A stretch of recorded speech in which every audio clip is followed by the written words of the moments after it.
नमस्कार दोस्तों, SGM education रे यूट्यूब चैनल पर आपका हार्दिक स्वागत है। जैसा कि हमारा प्रकरण चल रहा था अलंकार, ये आपके सेकंड ग्रेड और फर्स्ट ग्रेड के जो स्पेशल बैच में अपना ये टॉपिक चल रहा है और उसमें हमने काव्य शास्त्र का टॉपिक अलंकार लिया है।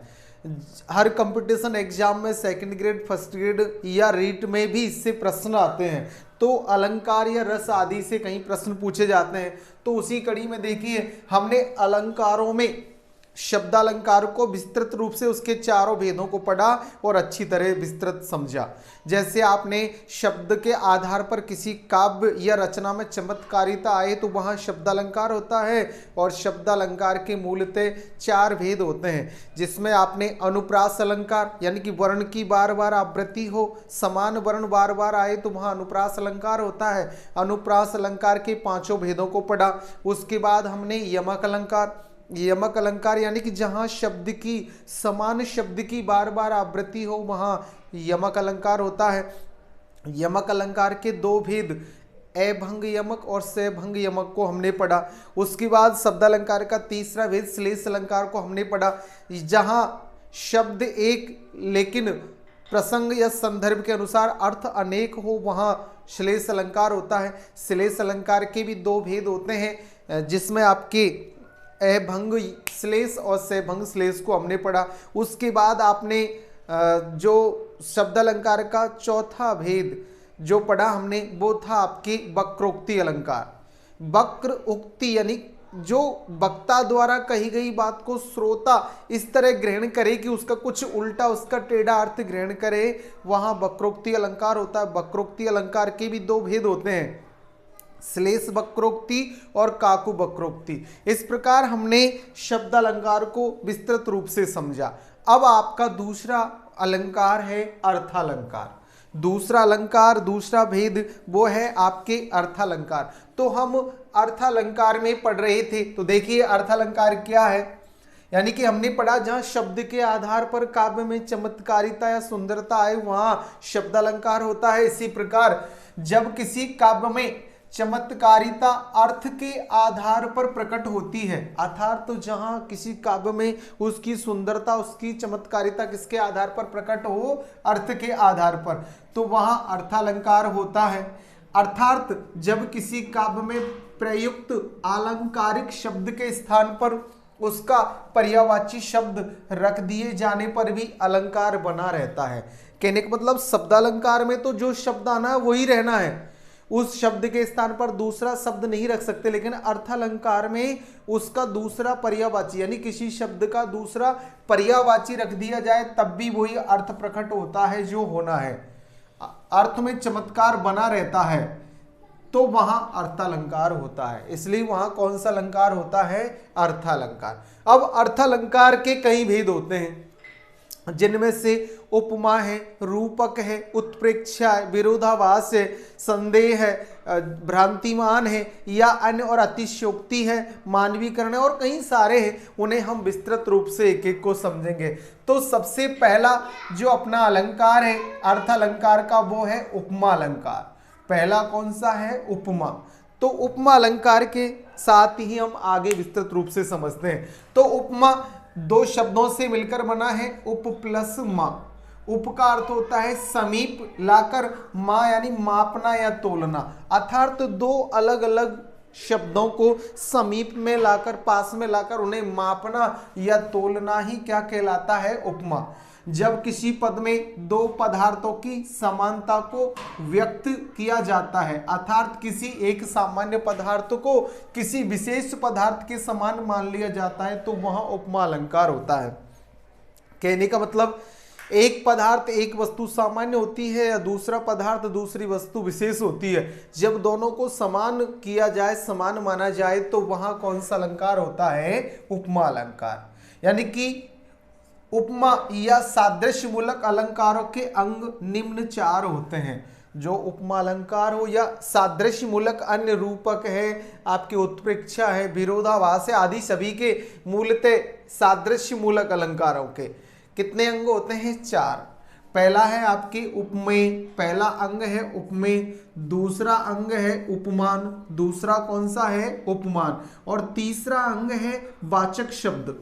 इसका तीसरा अंग क्या होता है वाचक शब्द, और चौथा अंग है साधारण धर्म। इस प्रकार हम देखते हैं कि उपमा के कितने अंग होते हैं, 4। उपमा अलंकार के 4 अंग होते हैं, या सादृश्य मूलक जो अलंकार है उनके कितने अंग होते हैं, 4, जिसमें पहला उपमेय है, दूसरा उपमान है, तीसरा वाचक शब्द और चौथा है आपके साधारण धर्म।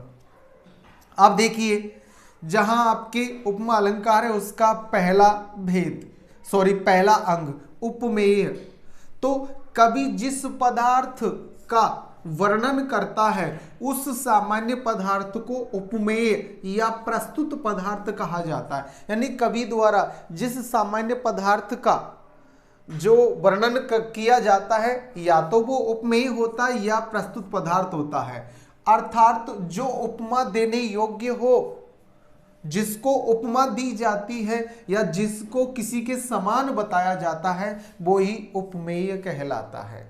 इसके बाद दूसरा है आपके उपमान। पहला तो उपमेय और दूसरा है उपमान। कवि अपने द्वारा वर्णित सामान्य पदार्थ की जिस प्रसिद्ध पदार्थ से समानता व्यक्त करता है, अर्थात कवि अपने द्वारा वर्णित सामान्य पदार्थ को जिस विशेष पदार्थ से या प्रसिद्ध पदार्थ से समानता दर्शाते हुए व्यक्त करता है, अर्थात जो उदाहरण प्रस्तुत करता है उसे उपमान या अप्रस्तुत पदार्थ कहा जाता है, उसे कहेंगे उपमान या अप्रस्तुत। कहने का मतलब सामान्य पदार्थ से विशेष पदार्थ को जो बताया जाता है, समान बताया जाता है, तो वो सामान्य तो है उपमेय और विशेष है उपमान। अर्थात जिसकी उपमा दी जाती है, अर्थात उपमेय को जिसके समान बताया जाता है वो उपमान कहलाता है। तो ये रहा आपके उपमा अलंकार का दूसरा अंग। तीसरा अंग है आपके साधारण धर्म। उपमेय यानी प्रस्तुत पदार्थ तथा उपमान यानी अप्रस्तुत पदार्थ, दोनों में जो समान विशेषता या समान लक्षण या समान गुण पाए जाते हैं उसे साधारण धर्म कहते हैं। यानी कि उन दोनों में क्या समानता है, वो सुंदरता के आधार पर समान है या अन्य और किसी विशेषता के आधार पर या अन्य किसी गुण के आधार पर समान है, वो विशेष गुण ही क्या कहलाते हैं, साधारण धर्म। अथवा उपमेय और उपमान दोनों में समान रहने वाले गुण, क्रिया आदि धर्म को समान धर्म अथवा साधारण धर्म कहते हैं। अथवा यूं कह सकते हैं उपमेय और उपमान दोनों में समान रहने वाले गुण, क्रिया धर्मों को समान धर्म या साधारण धर्म कहकर पुकारते हैं। अब आपके उपमा अलंकार का चौथा अंग या सादृश्य मूलक अलंकारों का चौथा अंग, यानी कि समानता के अर्थ को प्रकट करने के लिए जिन शब्दों का प्रयोग किया जाता है, कहने का मतलब उपमेय और उपमान को समान दर्शाने के लिए, उन्हें समान बताने के लिए जिन शब्दों का प्रयोग करते हैं वो शब्द ही या वे शब्द ही वाचक शब्द कहलाते हैं। अथवा वह शब्द जिसके द्वारा उपमेय और उपमान में समानता बताई जाए, जैसे आपके सा, सी, से, सम, सरिस, इब, तुल, लो, जिमी, समान इत्यादि, ये सभी वाचक शब्द कहलाते हैं। अर्थात इन शब्दों में से, इन वाचक शब्दों में से प्रयोग करके, किसी न किसी एक वाचक शब्द का प्रयोग करके हम उपमेय और उपमान को समान बताने का कार्य करते हैं। तो देखो इसके लिए ये आपके एक दोहा भी है कि सा, से, सी, इब, तुल, लो, सम, अरु, सहरी, समान, ज्यों जैसे इमी, सरिस, जिमी, उपमा वाचक जान।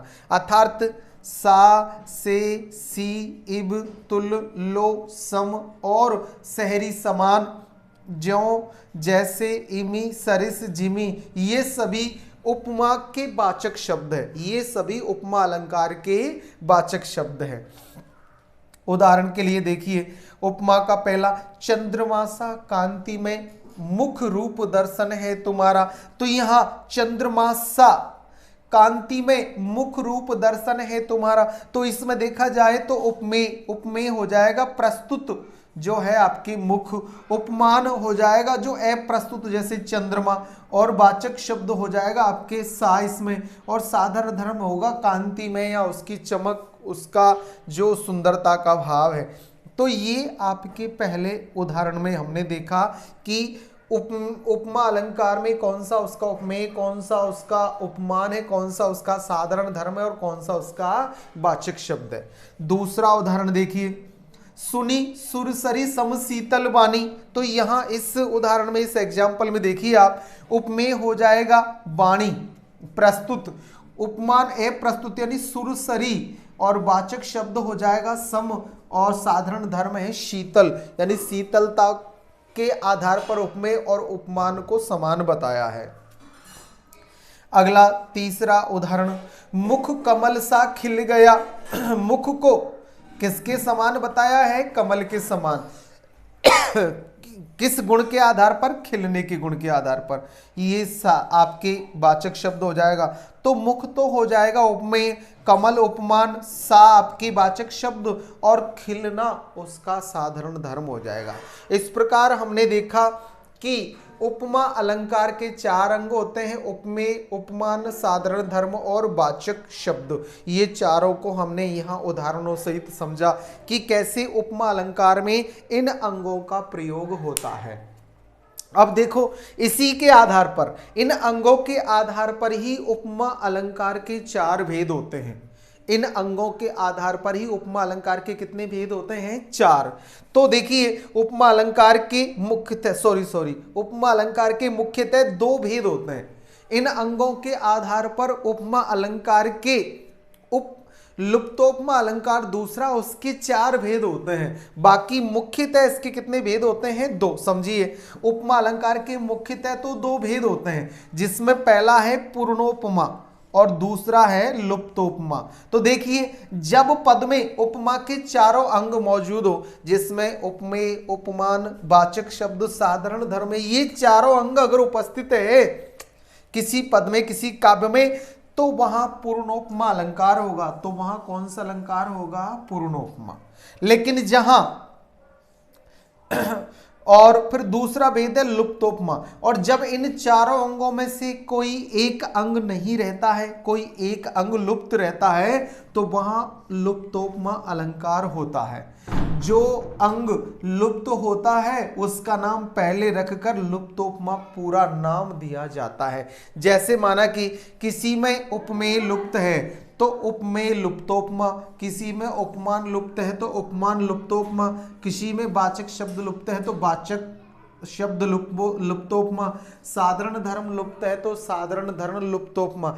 इस प्रकार हम देखते हैं कि उपमा अलंकार के 4 अंगों के लुप्त होने के आधार पर जो लुप्तोपमा उपमा का दूसरा भेद है, उसके 4 अलग उपभेद हो जाते हैं। बाकी उपमा के मुख्यतः कितने भेद होते हैं? 2। एक तो पूर्णोपमा और दूसरा है लुप्तोपमा। इस प्रकार हमने उपमा अलंकार को विस्तृत रूप से समझा। अब इसके पूर्णोपमा और लुप्तोपमा भेदों को अगली कक्षा में हम विस्तृत समझेंगे।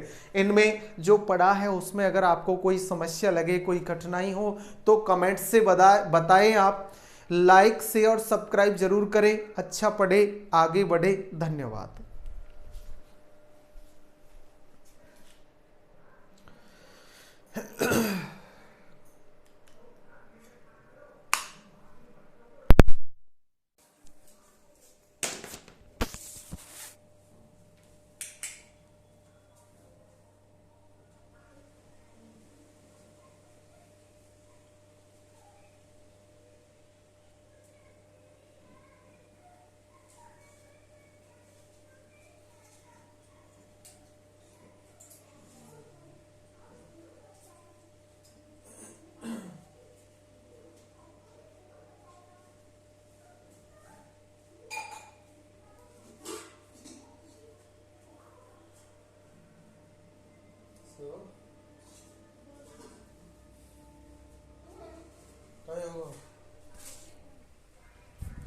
तो